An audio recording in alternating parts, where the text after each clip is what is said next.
ప్రాచీన గాథలు చెబుతున్నాయి. ఒక సమయంలో దేవతలే తమ మార్గాన్ని కోల్పోయారని. దేవతలు మరియు అసురుల మధ్య భయంకరమైన యుద్ధం ప్రారంభమైంది.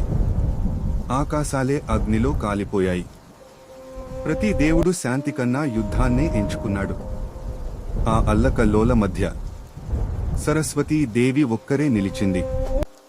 జ్ఞానం యొక్క శక్తిని, శాంతి యొక్క విలువను, కళల మహిమను గుర్తు చేయడానికి ఆమె ప్రయత్నించింది. కాని ఎవరూ ఆమె మాట వినలేదు. కొంతమంది దేవతలు ఆమెను అవమానించారు కూడా. అది చూసి సరస్వతీదేవి హృదయం విరిగిపోయింది. కోపంతో ఆమె ఒక చివరి మాట చెప్పింది. అహంకారం పాలించే చోట జ్ఞానం కనుమరుగవుతుంది. ఆ మాటలతోనే ఆమె భూమిని విడిచిపోయింది.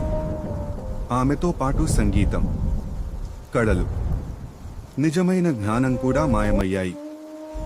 అప్పటి నుంచి ప్రపంచం వెతుకుతోంది సరస్వతీ దేవిని మాత్రమే కాదు, మనం కోల్పోయిన ఆ జ్ఞానాన్ని కూడా.